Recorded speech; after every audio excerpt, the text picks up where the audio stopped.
All right. We're live with well, technically not live for you guys, but my old friends, one of my oldest friends. We've known each other since like middle school. Tara, she's over at TD Industries in Dallas, Texas. How are you doing? I'm doing great, thank you. Hello from Dallas, the big D. What about Detroit? What about Detroit? That's the real D. That's the real D. And the big D. Okay. Yes. I just wanted to make sure that you didn't forget your roots, right? Yeah, so we are in Dallas, Texas, and as you said, I work for TD Industries. So I've been here about 9 months, and we are a mechanical construction and facility service company. So we have a lot of different trades, and on the mechanical engineering side, they design for our construction teams. We do plumbing, electrical, HVAC on a large scale, hospitals, schools, stadiums. And so we are kind of all over Texas and Arizona, and also in Colorado. Cool. So tell us, I'm just curious. I want to set this up a little bit for my students. Last time you spoke to my class, you were at a different company down in South Carolina. Can you explain a little bit about, your shift and maybe your job search? I think it's interesting because the reason I'm talking to you and the reason we're chatting today is because I want to help my students with their job interviews. But you had to go through that process when you were shifting jobs from South Carolina to Dallas. So explain a little bit about where you were and how you got to where you're at now. Yeah, that's a good question. So I've always been on the opposite side of the table where I am interviewing people. So it was a real change to be on the other end and going through the interviewing process. I had my last job, as you mentioned, for about 8 years, and I was working in HR. So it got to the point where I was just so used to hiring people that it was definitely a shock to be back on that other side. Excited about the move and definitely wanted to do it. And so I had the opportunity to search for jobs for about 2 months. And I really took my time because it was important to me coming from an employee-owned company to seek out another really unique culture. So I came from a manufacturing background. We only had about 90 employees. It's real important to me to work for somewhere that had that connection. HR, I think, typically sometimes gets a bad rap, and I wanted to make sure that I was going into a good company with a good group. So I was late to the LinkedIn party, but that was really a big push. I went to the talent management conference through SHRM, the Society of Human Resource Management, and that's all they talked about was how much now companies are dedicating to their online strategies for recruitment, talent management, all of that. And so I knew that was going to be my new world. It wasn't, the yesteryears of, okay, go to Career Builder, which that's still a good site. So I really started on LinkedIn, trying to connect. I joined a couple of local groups, coming into a new city. I joined Dallas HR. I got acquainted with the Southwest HR Conference, and just trying to start networking that way.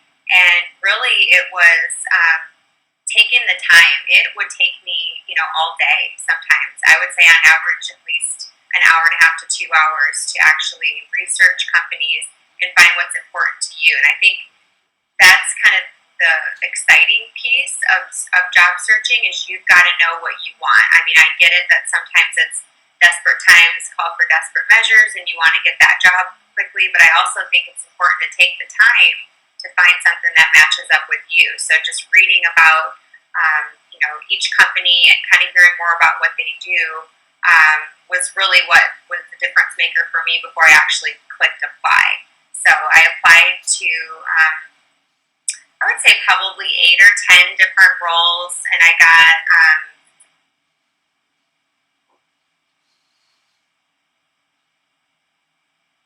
company. It was a long process. Are you there? I'm there. And my computer froze too, so. Okay, good. It was a longer process, and so I had actually gotten an offer from another company, and I thought, oh my goodness, this is crazy, but I'm going to wait because I have a feeling something's going to come through with TD, and it did. So it took me a good another probably month and a half. As part of my role, I had to interview with a ton of people and go through an FBI background check. Not really, but it felt like it. All the different tests you have to pass, and so it was a good experience.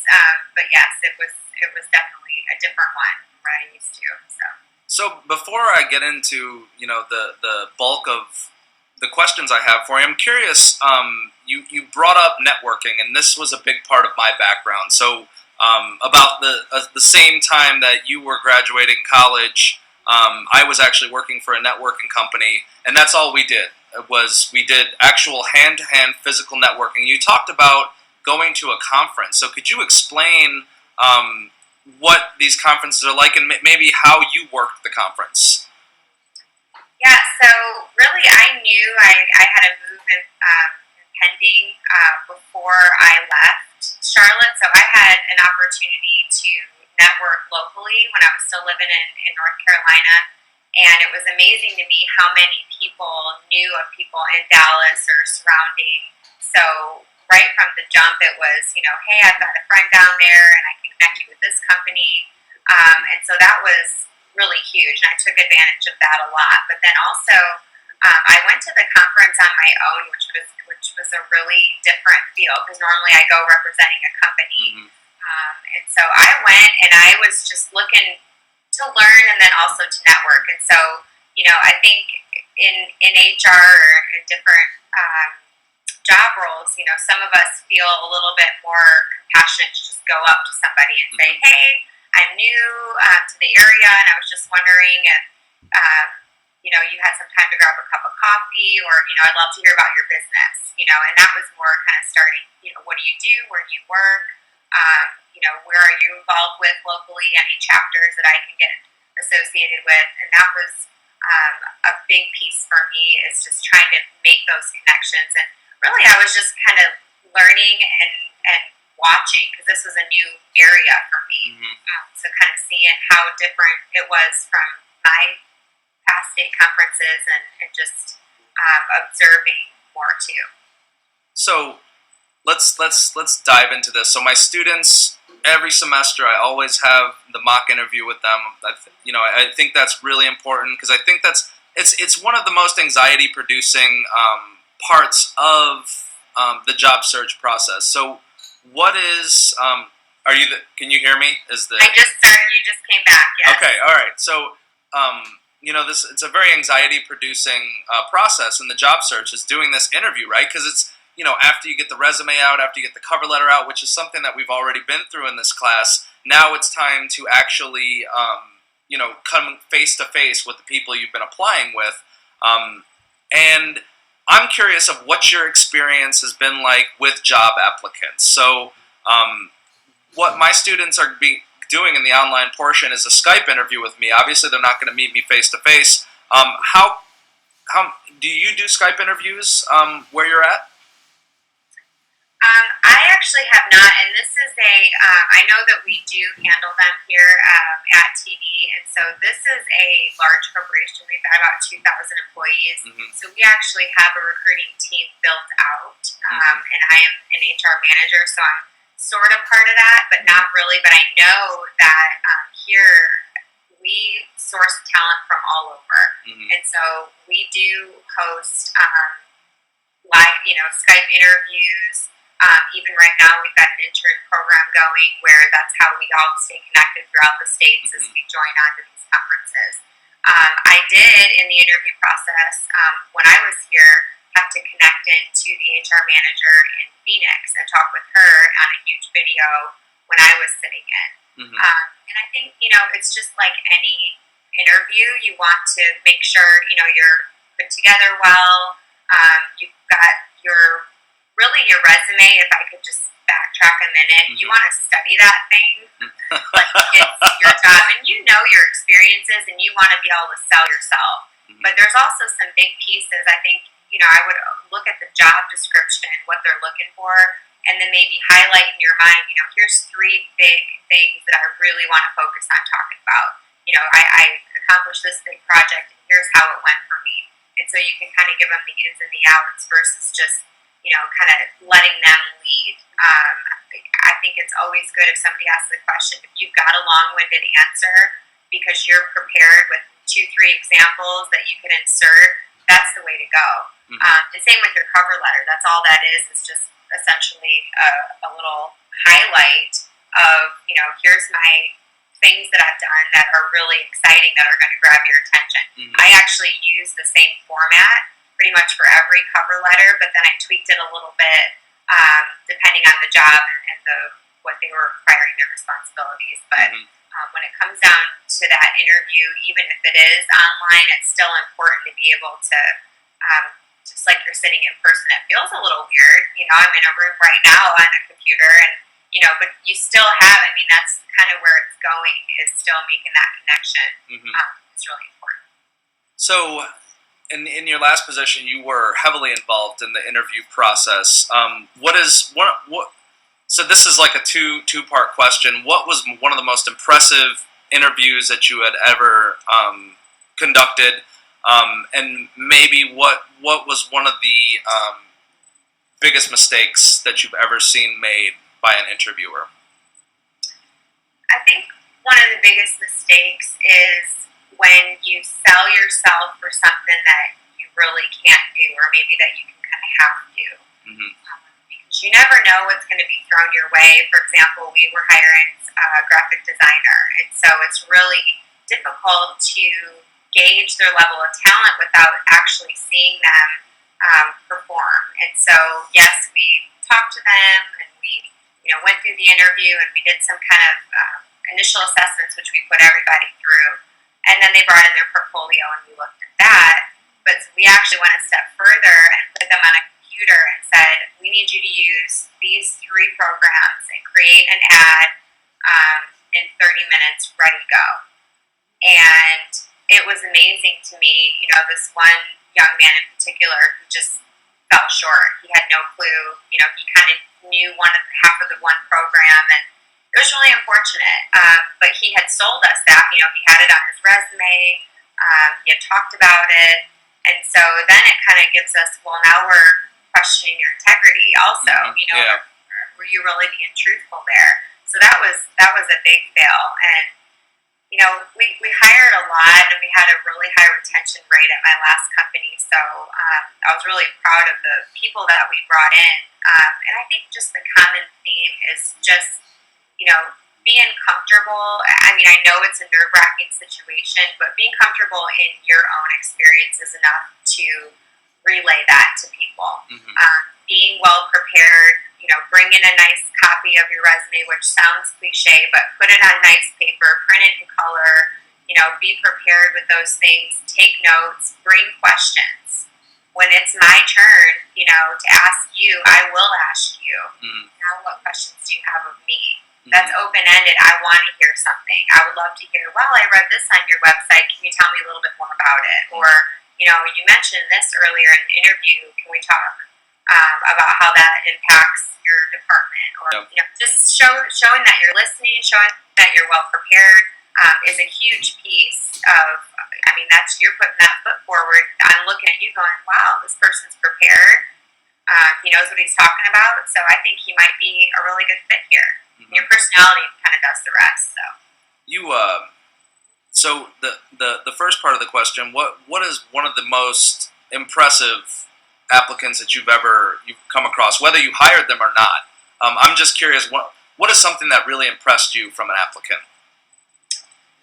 Well, as I mentioned, the preparedness, and there's one person who sticks out. She was going for a marketing specialist position, so she kind of had a unique role between our marketing and sales departments. And she was fairly new out of college, and she was pretty green. She had a couple years under her belt, but she was over prepared. And she had some really great examples. So anytime I asked her a question, she would say, oh, okay, well, that's a good question. And she'd kind of take a minute sometimes to gather her thoughts, which I think some people feel like, oh, I have to fill this silence. There's a void. This is weird. No. Take some time, be silent, think about it, and then put together a really well-constructed response. And yes, actually, I did have that. And and here's what happened, and here was the outcome. So when you're answering questions, you want to be able to use called the STAR method. You want to be able to describe the situation. You want to be able to describe the task or what you were challenged with. What was your action? What did you do? What did your team do? Who was involved? And then R is the result. How did that come full circle? Was it successful? What were your takeaways? What your plus delta, as we call it at TD. So we always look at what was the opportunity there when you're looking back. So that was really, to me, she was right on the ball, and I even complimented her. I said, you know what, you did a really good job, because I could tell she was really nervous, but she was very, very well prepared in herself and her experiences to be able to share that with us. That's awesome. So one of the, I don't want to keep you too much longer. I know you got a busy day. One of the interesting things that I found from the last time you spoke with my students was you mentioned there are different types of questions in interviews, and I think that is something I would like you to share. So one of the ones I remember specifically is like the hypothetical question. Could you explain a little bit about the different types of questions that a job applicant may experience during an interview? Yes. So these are always just very open-ended. That's really the best way that we are going to find out about you. So I want to know me personally, and a lot of our HR minds out there, we want to know, what have you done in the past? Because past behavior a lot of times will predict or can predict what's going to happen in the future. What can I expect of you? And so specifically, a lot of the questions are behavioral-based, or called behavioral-based interviewing, which is really common. And it is a huge indicator for us to be able to hear more about. So tell me about a time when you were involved on a team. What was your role? What were you working on? And how did that end up? And so that can be anything. If you're right out of college and you're going, oh my goodness, I really haven't worked in a work environment, office environment, but I played volleyball in college and I was the captain, and here's how we work. That's okay. Or maybe you're working at a restaurant and you are juggling a bunch of different, you're multitasking. That is exactly what we need to know. Is you might think you're just being a waitress or whatever, which is amazing too, but it's like, if you want that bigger step up, then you've got to be able to sell that. I had really great customer service, and here was a time where I was really challenged with a customer and how I dealt with it. Or maybe I was a manager at that restaurant, and I had some monetary responsibilities, and I trained people. So I'm looking at you going, okay, so this person was really looked at as somebody who's trustworthy, who's probably really great on being punctual, being honest, because they're not only trusted by their company, but they're also training new people as they're coming in. So the behavior-based is huge. Hypotheticals are definitely out there, and they're more job-specific. Like for engineering, for example, they might lead you down one path and say, well, we're looking at doing this kind of design, but we could go a couple of different ways. So if we wanted to input some plumbing right here, how would you recommend that we set the rest of this design up? And so, that's more like job-specific questions, but we do want to hear what you have to say, because that's showing us your knowledge as well. Okay, well, I'm really thinking that you should probably lay out the piping here, and then you put the chiller over here, and then, these can feed off each other, and you can tie that in. It's going, oh, okay, well, that's a different way to think about it, or that was right, or whoa, he doesn't know what he's talking about. So you can really kind of gauge, and so those are the best way. And so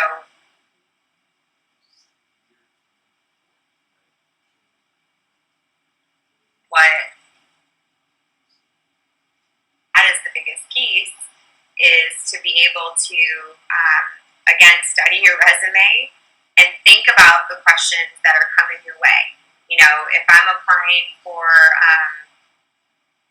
a project manager role, you better be darn sure that you're going to be asked about, hey, what are your past projects, and how successful were you, and how much money did you make, and how did you build your team? Because a lot of people, like my company, we're employee owned. We're a great place to work. We're recognized by Fortune 100 magazine every year. We want to make money, but we care about our people first. So if we don't hear that you're growing your people and you're committed to growth yourself, how you're dealing with that interpersonal piece is so huge. Sometimes over technical. That's kind of the fit that you can't really describe. Is, it's important to bring your whole self to work, and you don't want to act like you're one person in an interview and at work and then go home and do something else. No, but you do have to be able to make that fit and understand that, this is just as much your interview as mine. So if you're looking at this person or this company going, you know what, this really doesn't seem like somewhere I want to be, that's okay, and that's the learning experience. But if you are really excited about it, then that's something that you need to kind of let yourself be shown a little bit more and let your personality out, and try to get as comfortable as you can. And just, I think the confidence in how you're speaking is the biggest piece. Awesome. So I got one final quick question for you. Kind of a fun one. Was there any automatic deal breakers when you were doing an interview? When I was interviewing somebody, automatic deal breakers. Well, I mean, obviously you've got to be able to pass the screenings, right? You've got to be able to pass your background check and your drug screen, and we can't have these conversations. If you're a criminal, probably not going to go very far. And I get it. Some people, have had challenges in the past. But I think sitting across, you can see when you start asking those questions. For example, if I usually will ask a question about, tell me about a time that you've had a problem with a manager or a partner, like a coworker. And usually what I want to hear is, I'm thinking about it, and my last manager, really kind of challenged me, and he, looked over my shoulder all the time, and he was a little bit rude, and so I ended up saying some things to him and asking him, hey, is there something I can do, and asking for more direction, and we ended up getting on the same page, and all was good. Or sometimes that they don't end well, but the one in particular was this guy who he brought up probably in 3 minutes 4 different people that he fought with at his session. First of all, this lady, she was a total weirdo, and then my boss was a jerk, and this lady didn't know what the heck she was. And I was just like, okay, and so we've got some personal struggles going on here, and I get it. Maybe he did work with a team of weirdos. I don't know. That's bad for him, but you can't let that come off. I didn't love my old boss at my old job, and I was really careful to talk about that, because I thought, I'm not going to bring it up. And then my boss asked me here, my new boss, tell me about how you worked with your senior leadership. I was working, right for the president and all that. And I just said, I had some challenges. It was really, it really evolved over the 8 years that I was at that company. It started off one way and went into another direction, and I challenged the leadership, and that's what she wanted to see in my role. Was I wasn't somebody that was going to back down. I wasn't also looking for a fight, but I was advocating for the employees and doing the things that I needed to do. But I wasn't out there bashing my boss or bashing the leadership team, because you do have to be careful of that. Well, it's okay to bring up, here's some conflicts, because we all have conflict. I think it's healthy. You can usually leave those things going, okay, well, if nothing else, I have a different perspective of this person. And so that's really important, to be able to see that somebody can have a healthy conflict at work, because that happens. It happens all the time. So, especially in HR, you see a lot of that. Awesome. Well, Tara, thank you. I appreciate that. This is awesome. I'm always grateful that you're willing to speak to us, because this is definitely helpful for my students. Great. Well, thank you for having me, and good luck to y'all. Enjoy your summer classes, and I'll talk to you soon. Thanks, Tara. Thank you.